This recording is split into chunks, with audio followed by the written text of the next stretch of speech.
Hi there. Let's hope that everything is all right. I'm not totally sure why the camera is always so fuzzy when doing the Facebook Live. Like it wouldn't focus properly.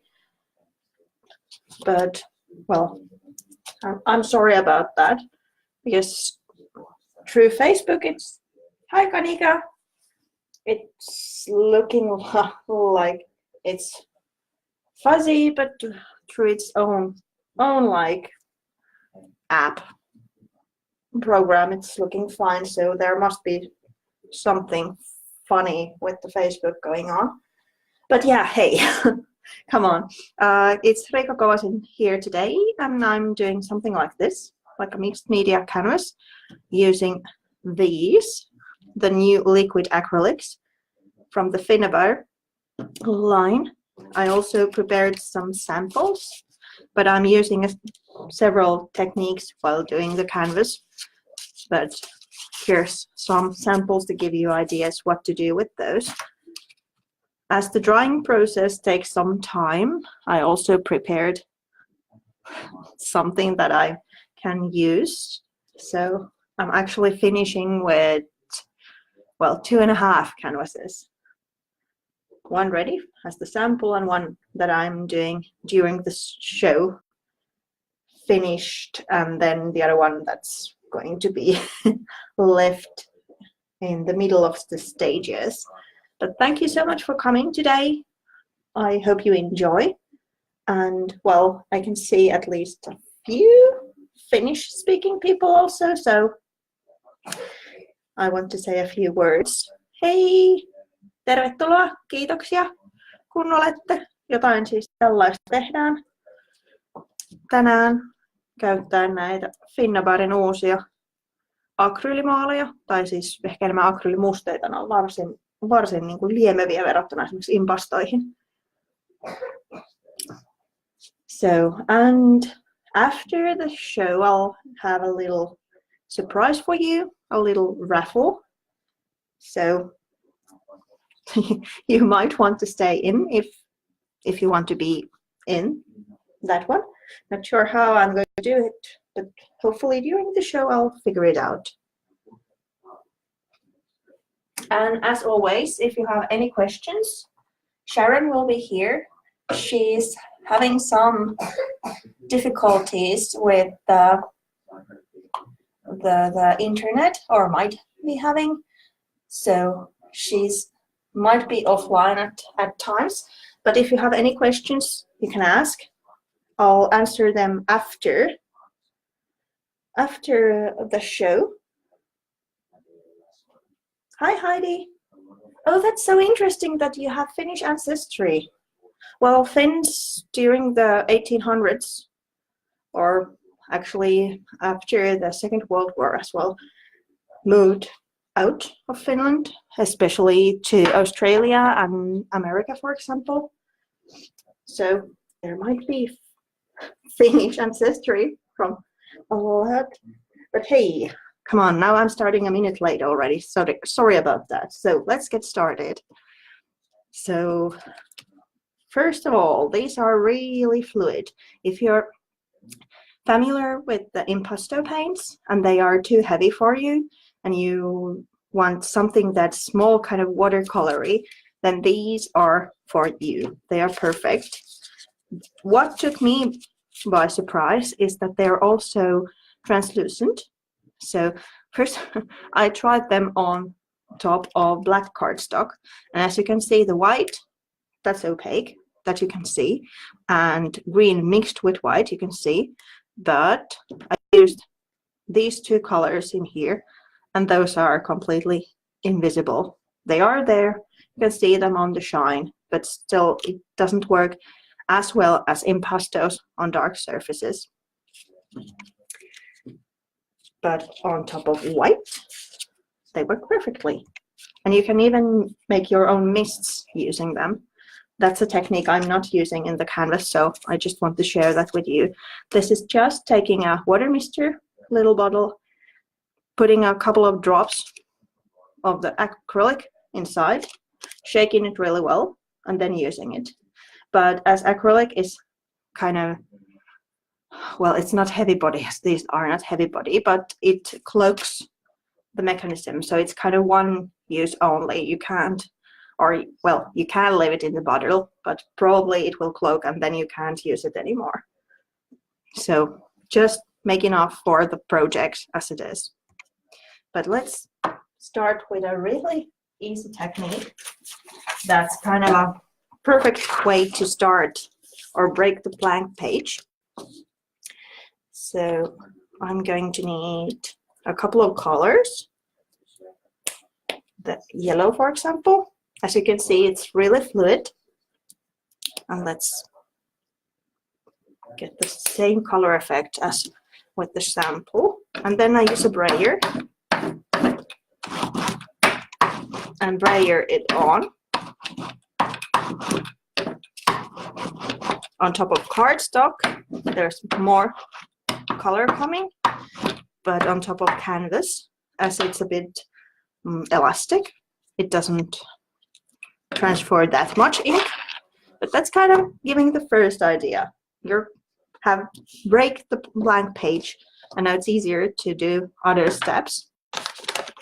If you don't want to throw anything away, you can now spritz some water on top and push your art journal into that, because it's almost like watercolor, but it will handle water perfectly. After drying, it's not going anywhere. It doesn't react with water as it's acrylic.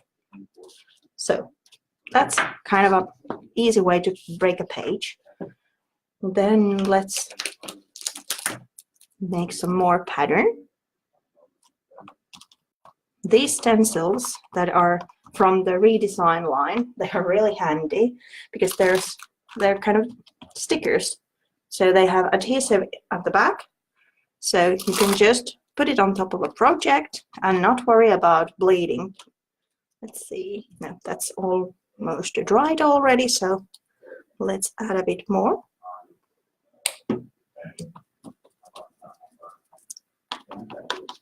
And whereas impasto creates this dimensional pattern because it's heavy body, this is really flat and the colors are really, really gorgeous and vibrant. You can mix them to make your own. Here we go. Let's move this one over to the other corner. And with these, because they are kind of like inks, it's less likely that you will use too much, so it starts to go under the stencil. Naturally, with this kind of stencil that is sticking to the surface, it's also easier to avoid that, but with the color as well, because it's not that heavy, so you can just pounce up and down and get the pattern. So that's like a second technique. There's already quite a lot of color in there, two techniques which you can use with these. Then let me take another sheet.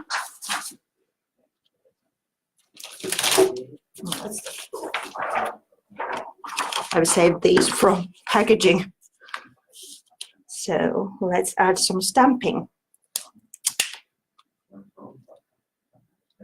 For me, the easiest way to use paint in stamping is to use a brayer and kind of make a little stamp pad of using the ink, or sorry, paint. And this is, if you get the amount right, let me show you a close-up really soon, just a little bit more. I'm using black at this stage because I think that every project should have some white and some black. Black gives a great contrast and kind of makes the colors sing more, because there's the darkness and the light also in the project. But if you get the amount right, you can really get detailed stamping. For example, there you can really read actually this text, even though it's paint. But it's so fluid, so it's almost like ink. So it's easier for you to handle. If you try to stamp with impasto paint, that's probably too heavy, and you'll be like getting just smudges. Or with foam stamps, those might work because the images are bolder. For example, I used foam stamp creating this with these, just a little bit of acrylic ink, then a spray to water and stamping. So that works as well for these. And well, I guess show this one as well. It's just writing using your brush. I'm not very good, as you can see, in brush lettering, but they are perfect because they look kind of watercolory with really vibrant tones, but they are water resistant. So if you just add water on top, nothing happens. So now we have kind of flat layers here. So let's do another one, but this time with dimension. So where are you? I'm using modeling paste as the base. Naturally, you can use the 3D gels as well, because then they dry translucent or transparent and show the true color. With using modeling paste as the base of my texture paste, it's pastel because the modeling paste has the white. But as you can see, I only added 2 drops, and I'm really getting this vibrant yellow with just that. So they are really highly pigmented. And then let's use another stencil here. This is from the Finnabair line. I think it's called Old Laser. Something like that. And as you can see, I'm like Julie Faith and Balser says, I'm a dirty girl. I don't clean my stencils that well.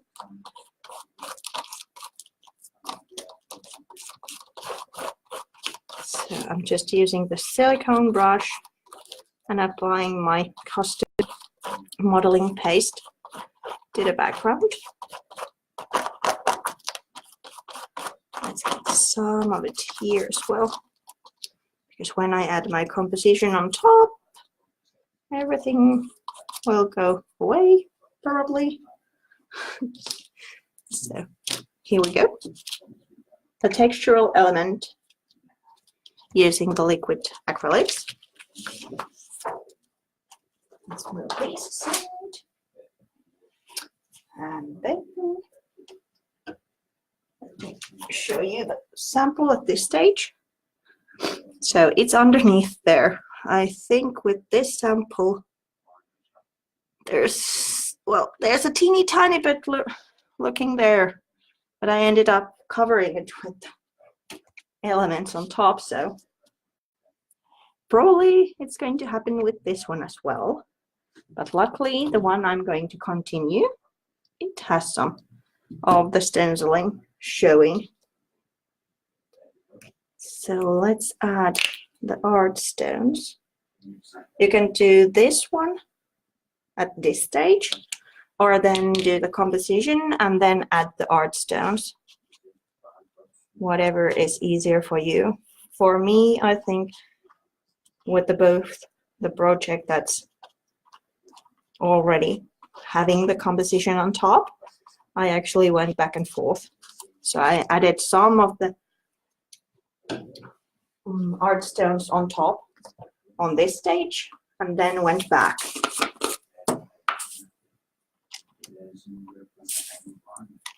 And as you can see, I'm kind of going for a linear composition with this one. Just adding the bigger art stones. These are kind of the normal sized, not the mega, but the art stones. and they will stick, sorry, to the paste that is not dried yet. And then let's add the minis to kind of fill in the gaps. I'm just sprinkling them on. They will stick to the gaps that's in between the bigger ones. Not everything, because I'm kind of heavy-handed as we go. But to me, it's easier to add them now, let the project dry, and then just flip it on top of a dustbin or something to get the excess off. And then I would do the composition. Let me check the comments for a while if you want me to do the composition now, or if you just want me to jump in to the liquid part or coloring part. Let me see what you say. In the meanwhile, I can show you a couple of more samples I made. For example, this one. It's kind of this technique because the liquid acrylics work really well with the art stones. And as they are so liquid, they go into the grooves, leaving the top a bit whitish, so they really highlight the texture. Well, naturally splashes, come on. But this one is also interesting. I mixed the liquid acrylics with the texture powder.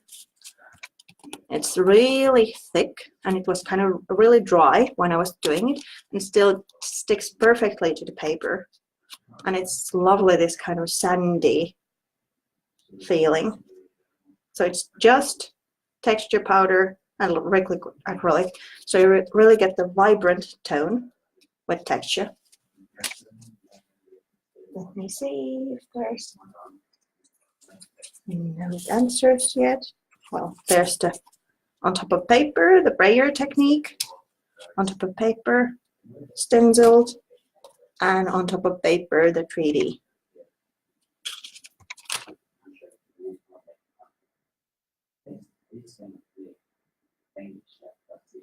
Yeah, there's more colors that I have on my table with this liquid acrylics. I only have a few, kind of the primaries. Oh, not that one, this one. Well, that's magenta, but red, yellow, and blue. Deep turquoise, true yellow, magenta. Then I naturally wanted to have black and white. Then I loved this color called emerald, a really rich green. And I thought this would be perfect for vintage kind of projects, the umber one. But there's 14 plus a special one that makes, for example, impastos more liquid. So I can see that anybody has commented, but maybe I'll do the composition anyway. So for the adhesive, I'm using the 3D gloss gel. Why gloss instead of matte? Because it comes in a bigger jar. That's my only reason.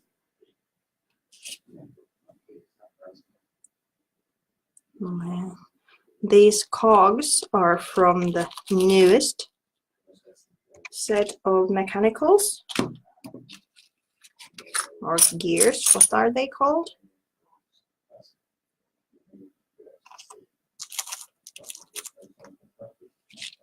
As you can see, I always use my finger to apply the gel. I really love the gel, but here in Finland it dries several hours. So that's why I needed to prepare a sample for you that's already dried. So the items in that will stay in place while I color and add. layers on top, because if I would do it with this one immediately, it's not adhered and everything will just move along. So let's add flour there. Then I'm crunching the flour.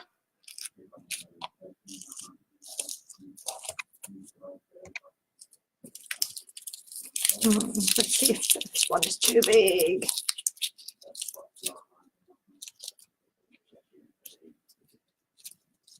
These are just from my box of mixed flours. These are from the box flour set.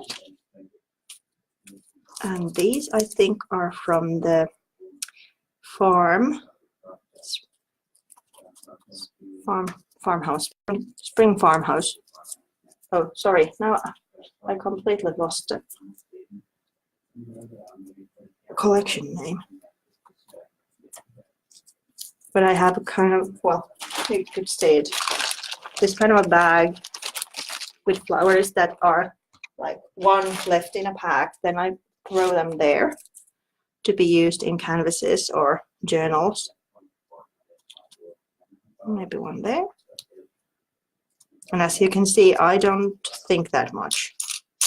And I immediately glue everything down, not like going over first what I want to do. Because this way you only have, or you kind of limit your options. If everything would be moving, then I could switch their places until 2 a.m. But if I glue them down, then they are there and I can move onwards. So that's a really simple, quick composition using just Prima flowers and the gears. Then this would need to dry and I need to clean my finger. But this is like a cooking show. Surprisingly, the colors have changed along the way and the kind of composition as well, but now it's dry. So everything is sticking to its place, so it's easier for me to do the layers coming on top. So let's use a little bit of pencil.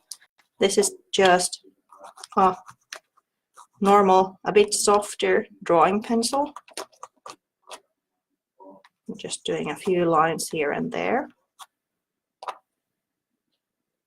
Maybe one there.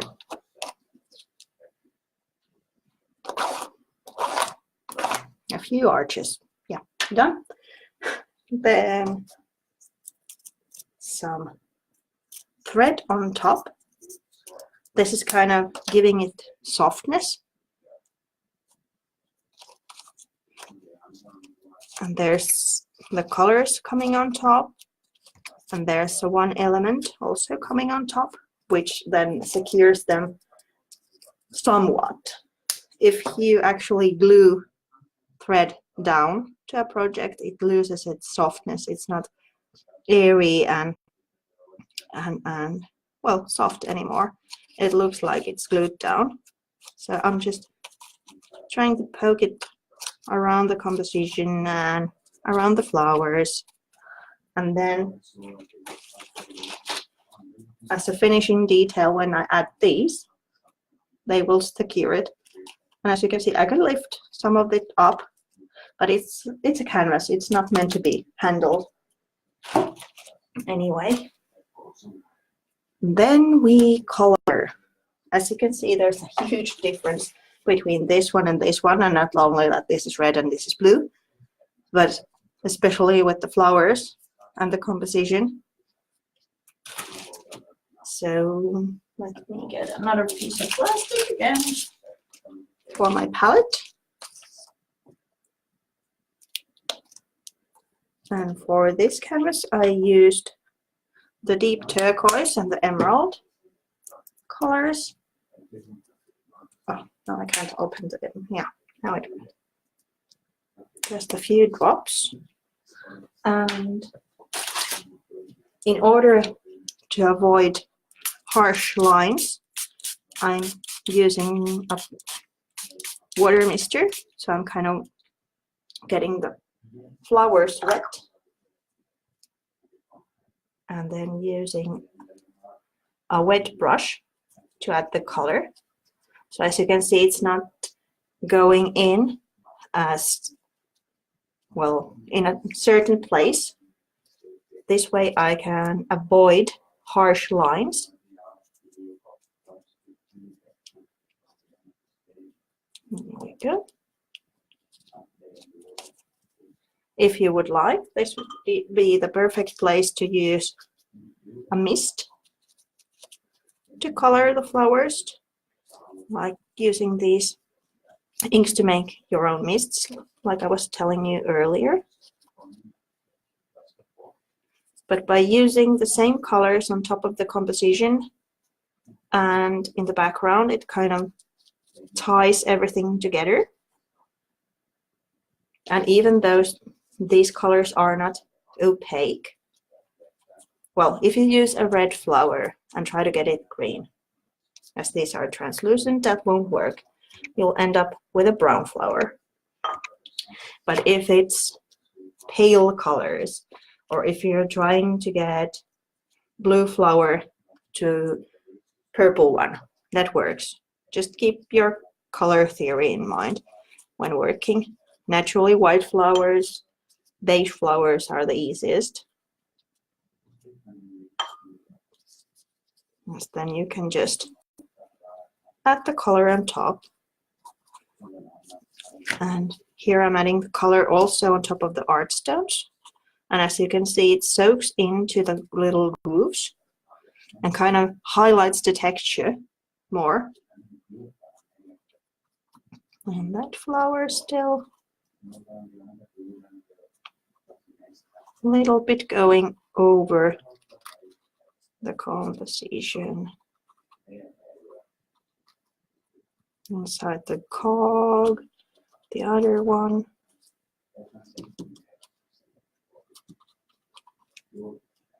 Yes, I think we're done.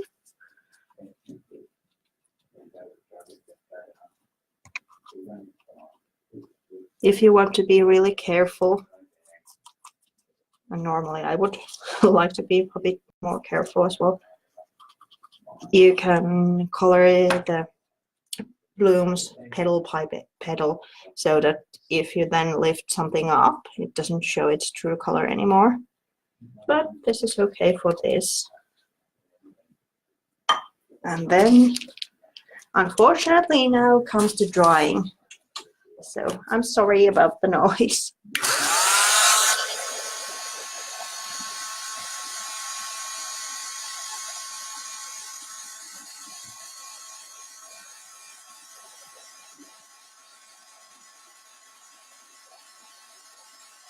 I'm going through the comments. So, hi Katja, tai hei, koska sinä osaat suomea myös.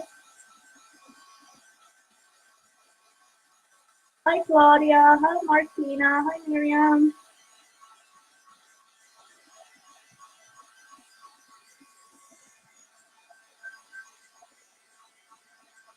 Yeah, the acrylics are really gorgeous.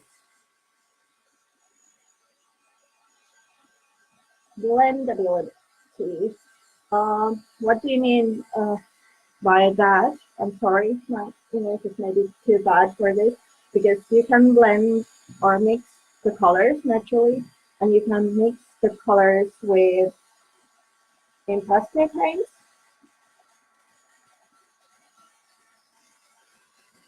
And well, as you can see here, and on top of the palette I had, they do start bleeding or blending when you add water.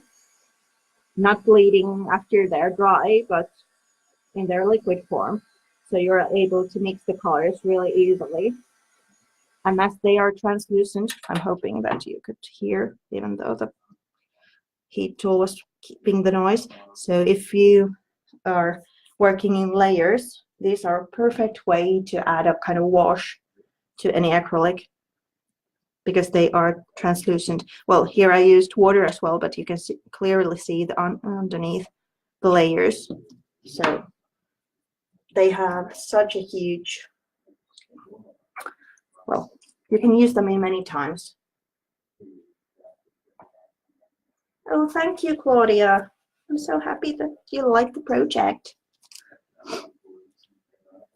So now that we have the colors, naturally, if I would not be on a time frame, I would then leave this to dry so it would be easier and not that the green is coming still wet. For example, that flower is still totally wet, but we'll make it work. Now on top, I think bring this around again. So as you can see, I added some, well, maybe you can see. I added some of the waxes on top just to give it a bit of a shine here and here on top of the background as well. I used to love, as you can see, there's a big groove in this jar, but a vintage gold, that was my favorite one. If I ever needed to add some wax to a project, I would go to the, vintage gold one. But I think I found a new favorite with the new waxes. The Firebird. It's really strange because I'm not that orange of a person, but on top of projects, the Firebird really looks like this luscious gold tone. So I'm kind of noticing myself to reaching for that quite a lot, and especially the mix of the two is really good. As you can see, I'm only using my finger, so I would get the waxes on top. It's like the topmost layer. A bit there, there, there, and let's use that one to give it kind of a golden haze to the sides.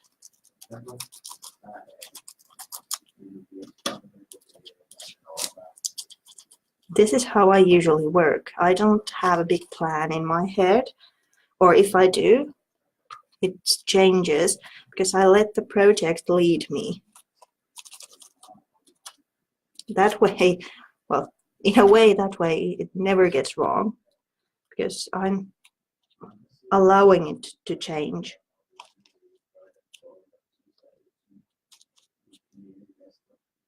Maybe a touch there. Yeah, let's call that one done. Then a couple more techniques with the inks as well. Sorry, I'm keep saying them inks because they, to me, they are really like acrylic inks. They're really fluid. But the correct term is liquid acrylic. So again, this is just my palette. And the fun thing, because normally we need to use water to get a product so that it splashes. Well, this is already so liquid, so it's easier to splash.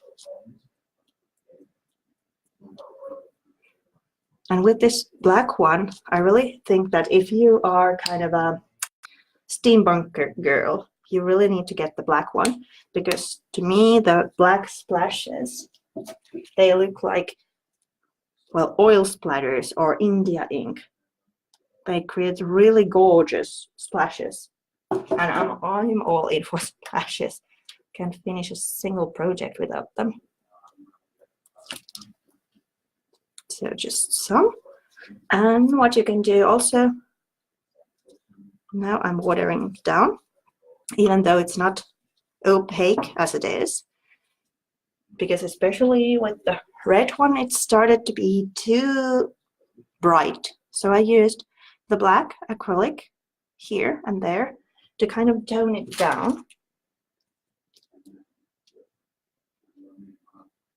So if the colors are seeming too vibrant and you want a little bit of shadow in places or hide their,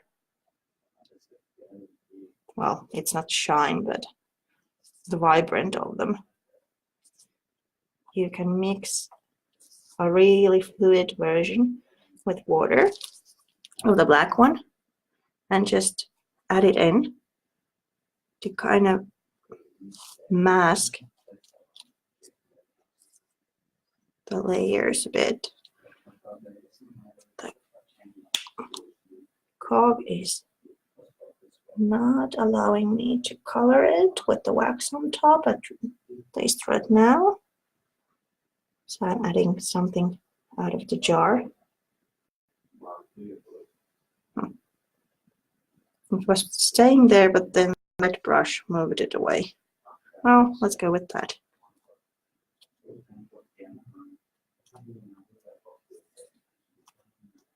Oh, by the way, if you hear a noise coming out of like a background, talking noise, is my husband reading to my 2 kids, because we haven't changed to summertime yet. Usually I'm keeping the show 1 hour later finish time, but now with the summertime, the daylight savings in US got me mixed, so it's an hour before. So it's just bedtime for my 2 girls. So here we go. Then it's the finishing details. I'm sorry about the focus. I'm really puzzled why it always looks so smudgy, but in here it's a bit better maybe. So as you can see, there's a few details missing from this project compared to this one. It's some scrolls, which I made out of note paper, a sheet of music, then some sparkle thingies using the sugar melange petals. And if you want to add a title or thought to your project, I used the sentiments. And I think the greenish tone will go nicely to that canvas. Is there an of? 2, 2, 2, 2. Because then I would go dreamer of dreams, but if I can't find of, then I need to change my thought. Is there an of?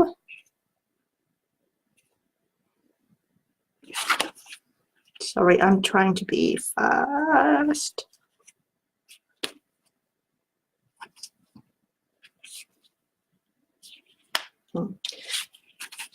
Maybe I'll just add a dreamer now, and while you're not waiting for me to finish, then try to look for the other words. So that one. Then to this one, I'm thinking adding the bluer tones of the pebbles. Maybe a couple of the white ones to bring more light. And no, I'm not putting them all in this corner. I'm just using that corner as my palette. Sorry, I'm again lost for words today. So let's add the little bling blings. Now I'm kind of circling again the composition I have going on already. It's not like I'm bringing anything extra at this stage anymore, but it's like the focal point is here and then going around it. So that kind of everything new that I add adds to that ongoing thing, ongoing composition, and not, whoops, sorry, not creating any extra anymore. It really doesn't want to go in there.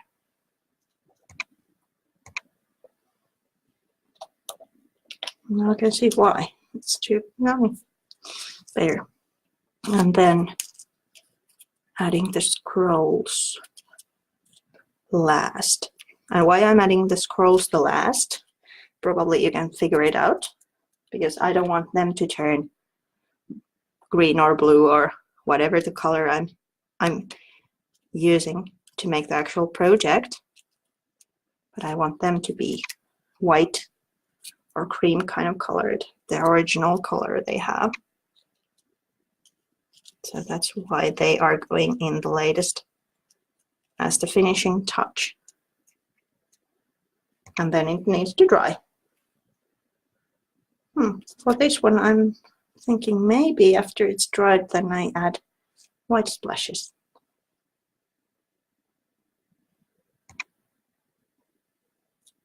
One more.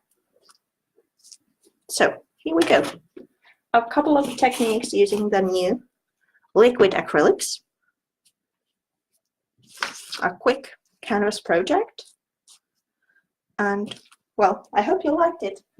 But please stay tuned if you want to be in for the raffle. Because as you can see now, let me move these aside. I have 2 more or less finished canvases and a third one coming up. So no way I'm going to use all of these or have room for all of these. So I'm raffling the 2 to worldwide. So if you want to be in for the raffle, please stay tuned. And we'll do so that I pick 2 numbers from, let's say, from 1 to 30. And the first one to guess the correct number gets the canvas. Let's say this is canvas 1, and I'm picking a number for it. So between 1 and 30. So let's go with that one. And this is 2. And I'm picking a number for that one. Okay, don't start yet. I hope you haven't started yet. Let me just go down. Okay, you have started already. But yeah. So let me just say that if you want, please send me an email. I'll add my email address after the show to the comments because, well, it's my name or then my surname at gmail.com, but I'll add it because you don't know how to spell my name. I'm sorry, it's a difficult one. So let's see if anyone has guessed already. Not yet, not yet. No correct answers yet to either one.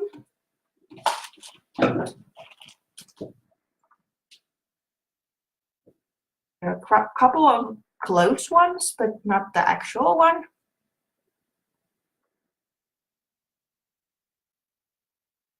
Yay, Johanna! Johanna Laakso, you have won the red one. I can show you the number, but as they both are in the set. Claudia, you got the blue one.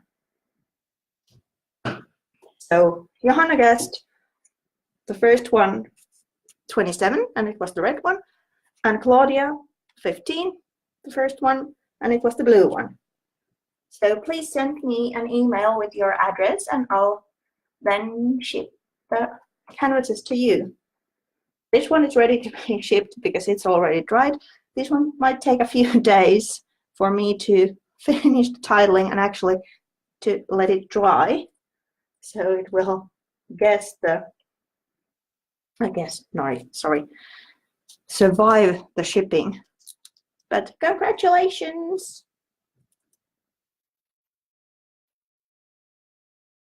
Thank you so much for all of you coming, and I'll take a few photos of the finished one to my blog as well. This one you can already see in there. And well, thank you, and thank you so much, Sharon, for modding. I'll go through the comments now, and if there's any questions, answer them. So Thank you. Bye. Kiitoksia. Moi moi.